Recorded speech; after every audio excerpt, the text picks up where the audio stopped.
আজকে খুবই আরেকটা ইন্টারেস্টিং শিরোনাম এবং ছোট্ট করে বিশ্লেষণ করার চেষ্টা করব। খেয়াল করেন, গার্ডিয়ানকে যুক্তরাজ্যের গণমাধ্যমকে টিউলিপ সিদ্দিকী, যিনি লেবার পার্টির এমপি, ক্ষমতাসীন দলের, তিনি বলছেন বাংলাদেশে অনেকেই অন্যায় করেছে, তাদের বিচার হওয়া উচিত।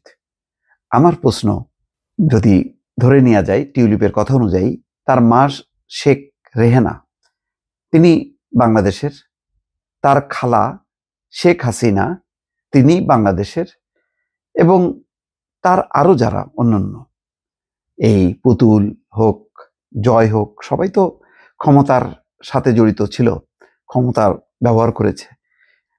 সেই যদি নিয়ম বহির্ভূতভাবে তারা পূর্বাচলে সেই প্লট থেকে শুরু করে নানা রকম ফ্ল্যাট, গাজীপুরে বাগান বাড়ির সাথে যুক্ত থাকে এবং বিভিন্ন বড় বড় প্রকল্পে যদি ঘুষ গ্রহণের দায়ে অভিযুক্ত হয়, তাহলে তাদের কি বিচার হওয়া উচিত? টিউলিপ কি সেদিকে ঠেলে দিয়ে নিজে বাঁচার চেষ্টা করলো, নাকি তিনি বলতে চাচ্ছেন যে তার গোষ্ঠী কেউ অন্যায় করেনি, অপরাধ করেনি, অন্যরা করেছে, তাদের বিচার হওয়া উচিত?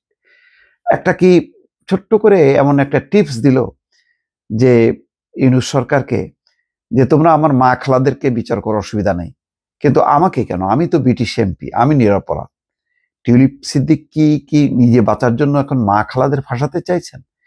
যদি এই প্রশ্ন করি, তাহলে কি এটা অতুক্তি হবে, মানে অন্যায় হবে, বা অতিরিক্ত কোনো বক্তব্য হবে? এটা তো টিউলিপেরই বক্তব্য। তিনি স্বীকার করছেন বাংলাদেশে অনেকেই অন্যায় করেছে, তাদের বিচার হওয়া উচিত। খেয়াল করেন, তার মানে স্বীকার করে নিল এই প্রথম যে এখন যে ধরপাকড় চলছে, বিচার চলছে, সেখানে অন্যায় করেছে। প্রায় ১,৫-২ হাজার মানুষ মারা গেছে, বহু হতাহত হয়েছে, তাহলে অন্যায় করেছে, দুর্নীতি হয়েছে। এখন টিউলিপের নামটাও এসছে, যার কারণে টিউলিপ সিদ্দিকী নিজে থেকে নৈতিক দায় স্বীকার করে তিনি সিটি মিনিস্টারের পদ থেকে সরে গেছেন। এরপরে দুর্নীতির তদন্ত হচ্ছে, তিনি বলছেন যে আমি তো এর সাথে যুক্ত না, আমাকে কেন ফাঁসানো হচ্ছে। বলছেন যে এটা মানে তার খালা শেখ হাসিনা এবং ইউনূসের দ্বন্দ্বে তিনি বলি হচ্ছেন। আবার যে কথাটা এসছে যে বাংলাদেশে অনেকে অন্যায় করেছে, এটা একটা প্রথম স্বীকারোক্তি। তো সেই স্বীকারোক্তি অনুযায়ী যদি তার মা খালারা অন্যায় করে, তাদের বিচার হওয়া উচিত, সেটি কি বলতে চাচ্ছেন? নাকি এটি বাদ কি বাদ, কথার কথা, নাকি নিজে বাঁচার জন্য এই কথা বলছেন? অনেকগুলো প্রশ্ন কিন্তু সামনে আসছে। তিনি বলছেন যে ব্রিটিশ গণমাধ্যম দ্য গার্ডিয়ানকে বলছেন যে বাংলাদেশে অনেকেই অন্যায় করেছে, তাদের বিচার হওয়া উচিত, কিন্তু আমি তাদের কেউ নই। তার দাবি তিনি রাজনৈতিক প্রতিশোধের শিকার এবং বাংলাদেশের চলমান দুর্নীতির মামলার সঙ্গে তার কোনো সংশ্লিষ্টতা নেই।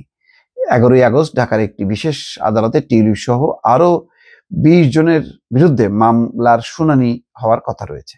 তার মানে যথেষ্ট পরিমাণ উদ্বিগ্ন, যার জন্য গার্ডিয়ানকে এই সাক্ষাৎকার দিয়েছে। এর আগে তিনি গণমাধ্যম এড়িয়ে চলতেন, কিন্তু এখন কিন্তু এড়িয়ে চললেন না, তিনি দায় কাঁধে নিয়েছেন।